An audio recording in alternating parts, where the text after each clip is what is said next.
So this is going to be a tutorial for how to build like a X or Twitter app clone using no-code tools. Today we're going to be using Flutterflow. So this is a really great platform for building like iOS or Android applications or web applications.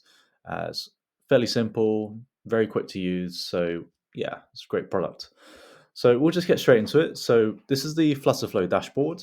And so we're going to start by creating a new project. We'll give this a fun name. We'll call it Twitter. We'll just create a blank app for this. Uh, yeah, we'll choose say like a modern business theme, and we'll just enable web, and we'll start building this. So we'll get straight into this by starting off by like the post for the tweets, how to create a post, how to list the post, and display them to the user. So we'll get straight into it. So this is a page selector. So we'll create a page here. So Flutterflow is really great in that it's got all these different templates that you can use for it. So you've got login, content. For this, we'll be using lists to list the posts.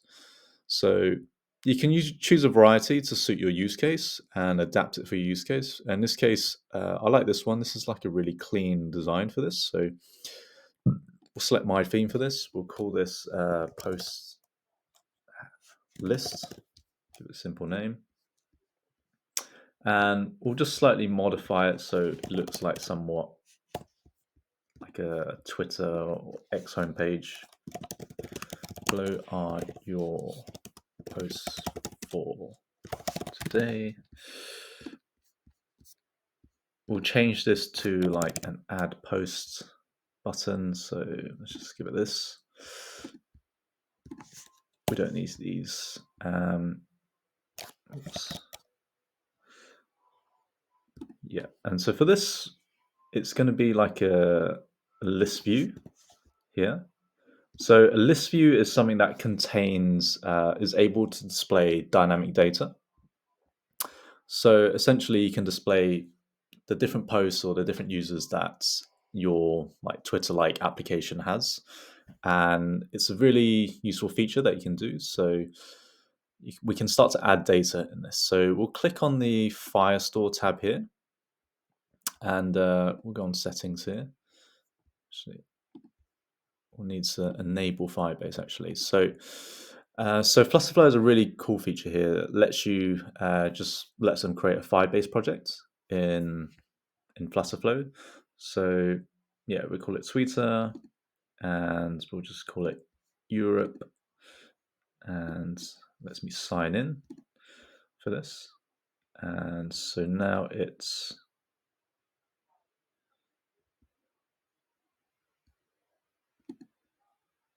creating the project, hopefully.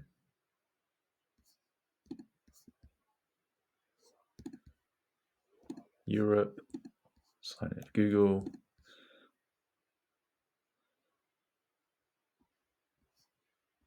So now it's creating the project. Say 3 to 5 minutes.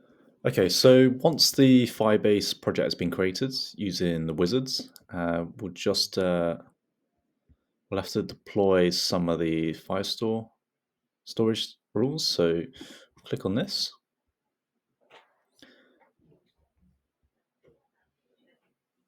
We'll upgrade the projects and billing account for this.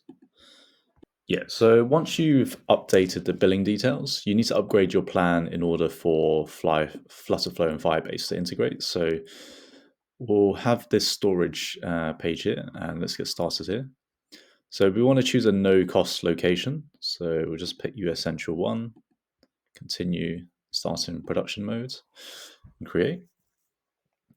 So this will essentially allow us to upload data, upload files into Firebase and connect it to Flutterflow. So this is storage, and we also want to do Firestore database here, which has already been created. And this is going to allow us to like input data here for whatever posts or social media posts we want to add in. So let's go back to Flutterflow. And so we want to click deploy here. Progress.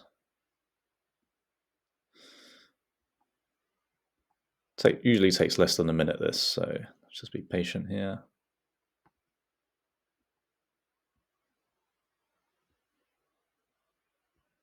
So we forgot we want to also generate the config files.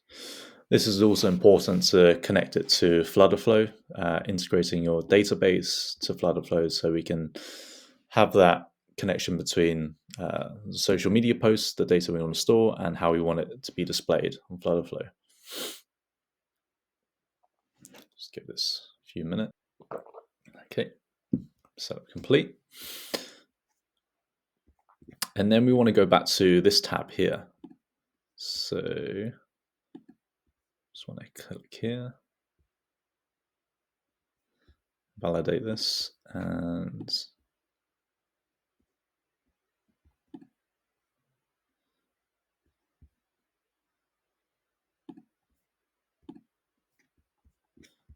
then we want to start creating our collections. So we want to first start off with users, and yes, we want to have a default users, and we also want to have a posts collection as well. So posts, we want to choose a template, and we want to call a social post here. It's not, let me click it. And we want to create some additional fields. So we want the date time, and we also want a, zoom up a bit here. It's a bit buggy at the moment.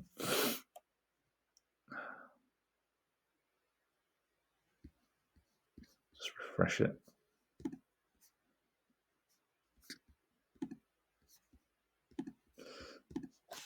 Okay, so maybe use a ref. So this is really important for connecting it to the user. So we want to put users here.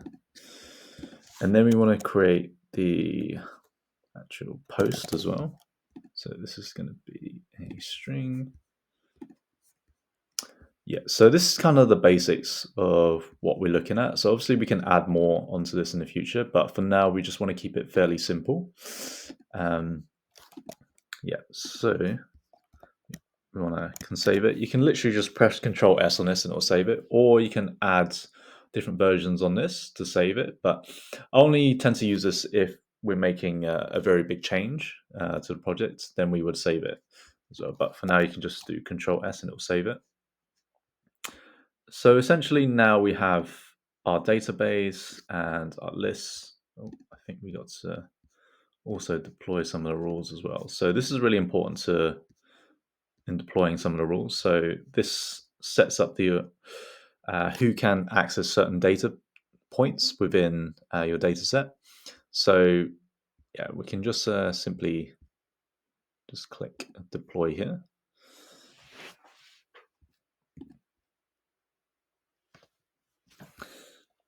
It's deployed. So it's for users posts on how users can access it in terms of creation, reading, writing, and deleting, essentially. You can leave it as it is. We'll probably change it in the future, but you can leave it for now as it is. So we'll just go back to the pages. And so now we have kind of like our database schema ready. We can go onto list view here, and we can click this database backend query here, add query, and we can select query collection, and we can select the posts, and we can say list of documents, and we'll keep it simple for now, but we want to add in later users, but we can click order by, created at, and decreasing. So we want to decrease from, we want the most recent post to show up at the top, so that therefore we're doing decreasing. We'll later add a filter for users here, but for now we can click confirm. So now you can see it's slightly changed. So now it's just showing like a Rudy Fernandez, but we can change this so that it shows up for that particular user. Yeah, so in order to display the username here, we're just gonna have to add in the user reference within this row here. So everything contained within this row will also contain that data as well. So for this row here, we'll just add query here, add document from reference, we'll add users collection here, and we'll just add in that user reference that we got from the posts here. Click confirm, confirm, and now when we click to change this name here, we're able to select the user's document and display name here. Perfect. So now you can see it's changed for each of these posts here, which means that whatever post it has, it will always display the display name of the user who posted that post as well. So for this, we can also modify this. So we can change it to the post document here, and we can add in the post there. And here, you can see it's changed all again. And for here, we can also add in a post document here, and we can add query to that. And we can change the date time format to something a bit cleaner. So we can change it to, say,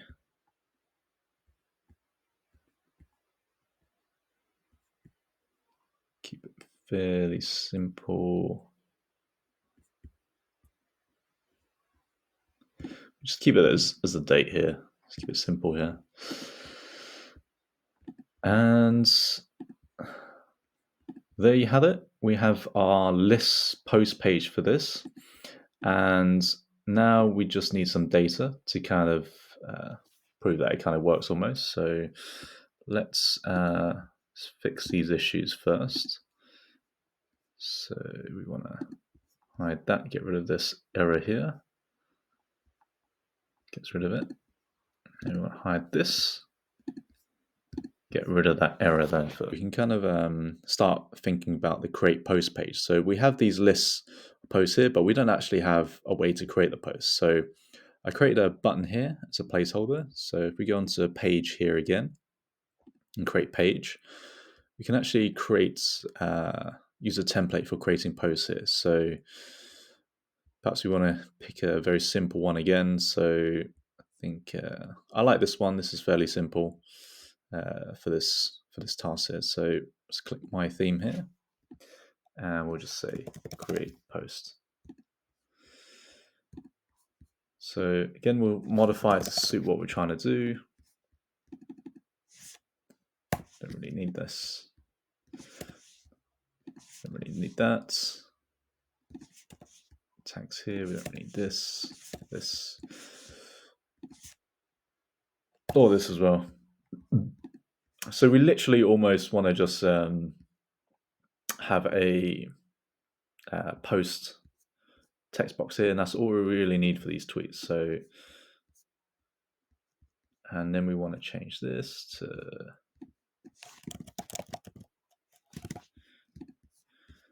create, and then we want to change this slightly.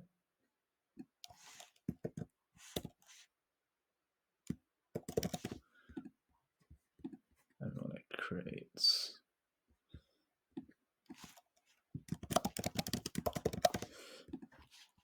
create posts there. So this is the page that we want to create the posts, and then we want to click here. So this is essentially the actions feature in Flutterflow, which allows you to kind of create buttons that therefore create actions in the meantime. So we want to click actions here, and we want to add an action here. And we're essentially creating a new document here. So we want to create a document in Firestore. We want to create a post, and we want to add a field. So I created that. We want to say it is the current time of today. And then want to add a name. Okay. So we'll also need to apply authentication here. So we'll just enable authentication here, and we will select our post list as our homepage.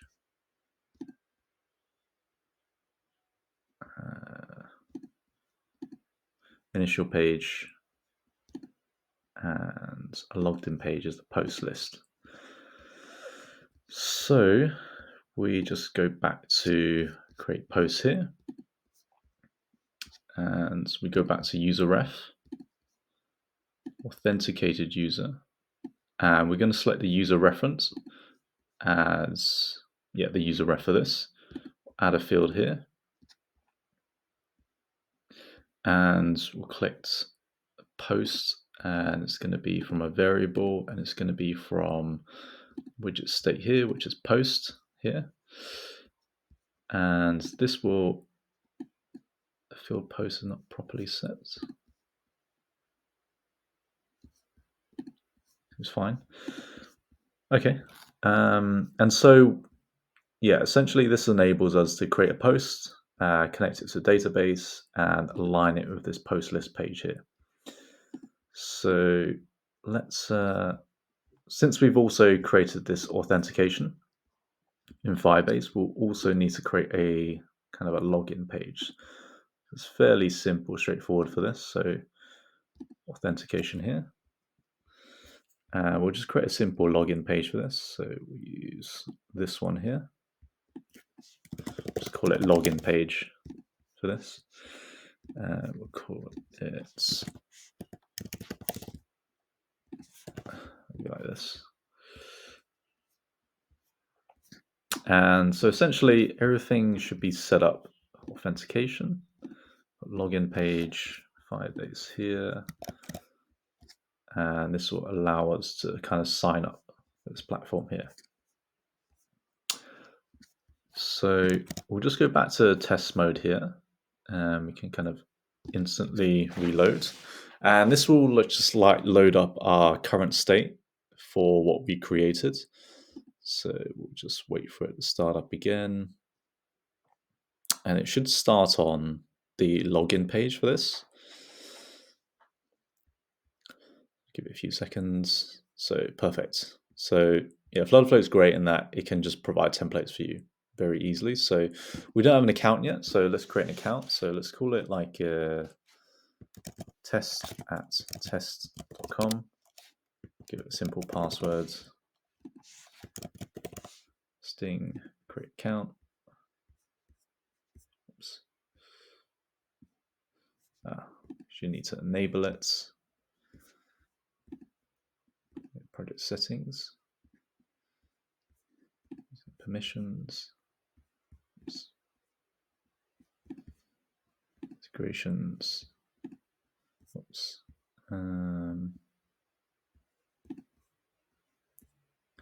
It is authentication. Just need to get started here. Settings. So we need to do email, password. Just enable this. This is enabled, so we can go back, and hopefully this will work this time. So we want to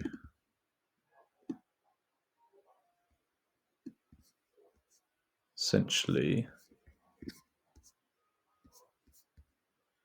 create a post here, and then we want to say test one post. I want to click create. And so essentially we've kind of made our first post here. So we got a date here, the test one post, and we don't have a display name for our user profile, so it won't display here, but essentially it kind of works as well. So if we create post again, test two post, and create again, we can say test two post appears as well. So so it all kind of works really. So test two post is displayed earlier because it's a more recent post, and you can kind of see kind of the Twitter workflow displaying here. So we'll just so you can see we've created basically just 3 pages. You've got login page, your post list, and your create post. And just 3 pages, you can kind of make a very basic Twitter application, Twitter-like application, or X-like application, and it all kind of works really. It's very simple, but it does basically perform the same function overall. And you can see when we go to our Firestore database here, you can see the data has been input here. So we have our first user here, which is our test account. Created it. We don't have a display name, so that's why I didn't display on Flutterflow, but we can add a setting for this later. And it's also created these post database entries here. So yeah, it's a very basic versions, but hopefully this allows you to kind of get started. And for our later parts in this tutorial, we'll obviously add a lot more features onto the. So next one we'll probably go into more the profile, the settings, etc. for this. So hopefully you found this useful, and this can get you started in building your own very own X or Twitter application as well. So subscribe if you want to see more tutorials like this. I'll release later parts of this as well.